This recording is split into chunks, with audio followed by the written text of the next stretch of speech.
sa ibang bansa. O diba, may kudigo pa. May kudigo. Magluto tayo ng lunch for today. Oven, chicken oven. May inatawag na chicken oven daw. Ang recipe na yan ay sinusulat ko para hindi ko makakalimutan at ako'y mapapagalitan pag nakalimutan ko yan. Ganito dito yung amo ko. Kailangan siya isulat tapos double check pa sa link na pinapasa niya. O diba? Kailangan double check yan. Kaya pag hindi mo dinouble check, agay. May nga napunsahan siya. Sasabihin na naman niya, hindi ko na-enjoy yung pagkain. Parang may kulang, ganyan yung sinasabi ng amo namin. O ganyan lang yan. Ang una kong nilalagay, asin,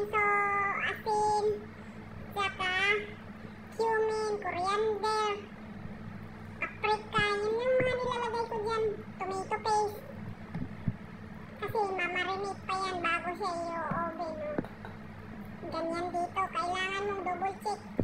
Magluluto ka ng pagkain ng amo mo. Ay naku, ingat-ingat ka at lalo't nakakaamo ka ng marte. Oy, Diyos ko po na maiinis siya after nakain. Saka pa siya mainis pag ubos na, sinisip-sip na yung buto. Ganon yung amo namin, oh. Hindi ko na isusulat yung recipe na yan kasi yan lang naman ay pinasa niya sa akin sa WhatsApp. Ganyan dito, pasahan na lang ng pasahan ng link. Diba? Iba na talagang may social media, pasa-pasa lang sa link. At ang recipe na yan ay from Irani daw yan, Irani recipe. Ayun, yan ang Arabic kasi yan ma-oil. Gusto niya yung Irani, diba? Ganyan lang yan. Kasi yung Irani, olive oil nung nilalagay. Ang dami kasing olive oil sa mga bandang Iran o Oman, ganyan. Marami yung olive, kaya gusto niya yung Irani recipe kasi olive oil ang nilalagay. Dito kasi sa Middle East, mantika na lutang-lutang. Ganyan lang yan, himas-himasin. Mamarinate ko pa yan, Kailangan mong mag-gloves at yan ang mga kamay mo. Pag hindi ka nag-gloves, nag-yellow yan. Gawa ng turmeric. Ganyan talaga. Hindi naman ako makapagluto pag walang gloves. Kailangan may gloves dito kasi yung mga spices nila ang tatapang. Magdidikit, mag-yellow yung mga daliri mo, ang kuko mo. Iba na yung may gloves. Kailangan may gloves talaga ang pagluluto dito. At isa pa, need talaga mag-gloves kasi yung amo din namin maarte. Super. May mata yan, may kamera dyan sa taas. May mata, kaya kailangan siyang kailangan naka-gloves. At hindi naman ako sanay din na hindi ako nag-gloves kasi pati paghuhugas nag-gloves ako. Iba kasi yung dito, iba yung tubig, matapang. As in, nakakasipsip ng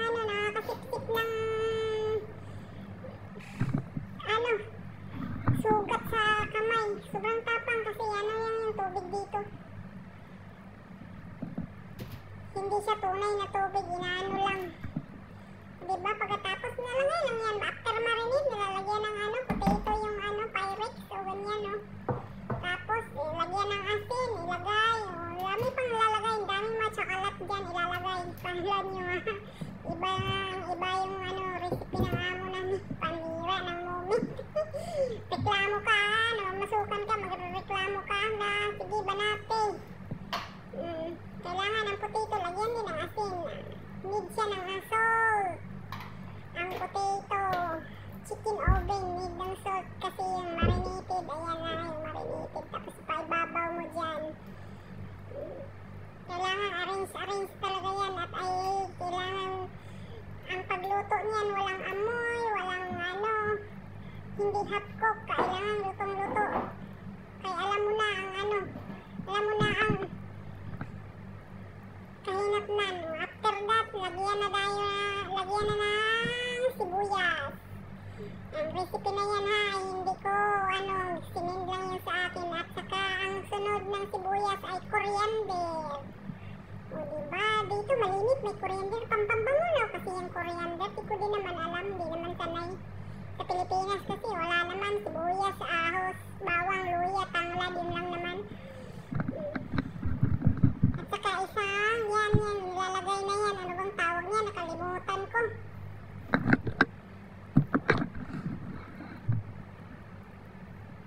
Pampaasim din niya eh. Masarap yan ang ano na yan. Yung nilalagay ko. Kaso lang nakalimutan ko yung pangalan niya, no? At saka, Roman molasses. Molasses yung tawag yan. Ano yung ko yan? Ay, ano yung ano ko sa Arabic. Mahina ang utak ko pagdating sa Arabic. Roman molasses sauce yan siya. Sauce ng ano, pomegranate. Sauce ng pomegranate. Masarap yan eh. Maasim-asim na matamis-tamis. Yun yung sunod niyan. At ang sunod ay olive oil. Kailangan mo siya ng lagyan ng olive oil para malambot, masarap. Maganda yung texture ng ano pagkaluto niyan. Ganyan lang oh. Ilang beses ko na yan inuulit-ulit at inuulit-ulit ang lutuin. Kailangan pa siyang ulit-ulitin din pagtingin sa recipe, pagtingin dun sa link. Kailangan siyang double check talaga kay na. After nyan, lagyan din ng lemon, pampaasim. Gustong-gusto niya mo yung maasim na ano pagkain. Gustong-gusto niya yung maasim. O kaya ang pangit pa naman ng lemon ko. Maraming ano, maraming buto.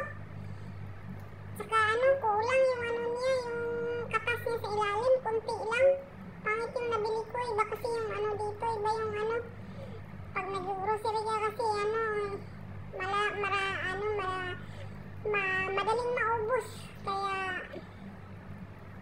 pangit yung nahuli pag lalo pag nag-gigamiya, nag-grocery ka ng gabi, wala na, kunti na lang. Hindi pa, masarap yun, masarap din naman chicken na yan, maasim-asim. Kaso hindi ko siya bit. Pang ano lang talaga, pang taste Arab lang talaga siya kasi ano, maasim-asim. Tapos hindi ko type yung ano, coriander leaves, hindi ko type. Masarap yun lalo pag ano, yung mga Indian nagluluto. Gustong-gusto nila yung coriander, parsley. Masarap daw kasi yan eh, pero ako hindi naman ako nakain na. Yung mga kasama ko hindi rin nakain. After that, lagyan ng tubig para hindi siya mauubusan ng tubig, hindi madadry. Ganyan ka yung recipe niya mo. Tapos parchment paper, lagay mo ng parchment paper yan, diba? Tapos aluminum foil. Kasi kailangan mo siyang lagyan at i-oven mo. Ayan namang mga aluminum foil, ayan lang naman yung ano, natira-tira ba? Sayang kasi pag ano tinatapon, okay pa naman siya kahit dusot-dusot, okay pa naman siya. Kaya lang, hindi ko tinatapon. Yan yung kinakaver ng ano, bread ni Madam kahapon nag-deliver, dinala niya sa kabila. Sayang din naman. Matipid talaga dito, plastic bag nga, hindi tinatapon. Ginagawa din namin ng basurahan, kaya sa bibili ka ba ng mga plastic, o diba? Ganun dito. Kailangan mo siyang takpan ng maayos para hindi sisingaw. Kung sisingaw man, kunti lang. Dubli-dubli ba? Dublihin, double check. Kailangan mo i-double check para masarap yung luto mo. Hindi pa yan, kailangan ko pa yung ano. Sa dami-dami, baga namang ano. Sa dami-dami ko ng aluminum. Kailangan talagang dublihin siya, diba? Okay lang naman yan dublihin kasi hindi naman siya bagong kuha na aluminum. Marami din dito ano eh, mura lang din yung mga aluminum dito sa pera nila. Pero pag kinonvert, mahal-mahal na. Uy, Diyos ko. Huwag ka lang magbibili dito, huwag mo lang na i-convert kasi sobra din mahal.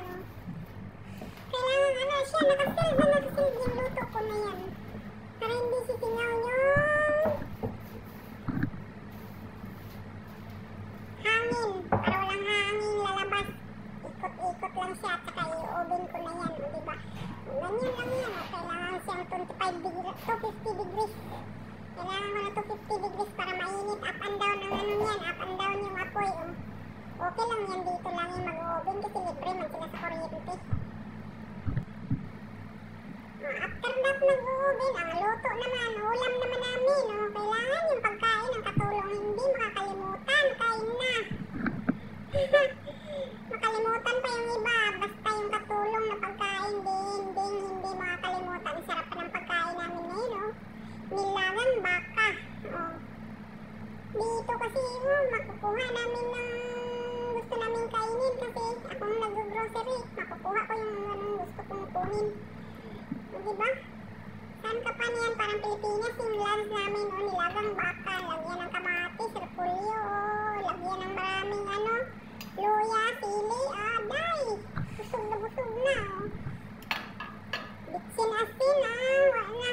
Ang lutong Pilipino talaga ay simpleng-simple lang, hindi kagaya sa Arab na marami silang nilalagay, iba-iba. Lalo yung turmeric. Maganda daw kasi yung vinikit ng turmeric, pero hindi ko gusto, nagiyelo kasi yung ngipin yan. Diba, kulong-kulo na, ay amoy na amoy ko na ang sarap. Uy, Diyos ko, nakakagutom na, oh. Diba, last part yan. Last part ang ang repolyo. Mura dito ang repolyo, parang halos ipamimigay na, oh, diba? So, tiba-tiba na naman ang tiyan namin nito, oh, diba? Sa iba pa, hindi makakain ng mga Pinoy food, halos hindi makakain. Pero dito, araw-araw, Pinoy food, o bukas, iba naman ang lutuin ko. Kung hindi luncheon meat, talong na ginigisa. O, diba? Ang sarap ng kain ng lunch namin, o. Lagyan pa siya ng sili na powder, o. Kunti lang kasi hindi ko naman kaya yung maramihan. Kunti lang yung nilagay, basta lang maanghang lang ba? Diba? Sarap ng kain namin ngayon. Araw-araw, masarap yung kain namin dito. Special pa. Niluluto ko dito, diba? Hanggang dito na lang. Thanks for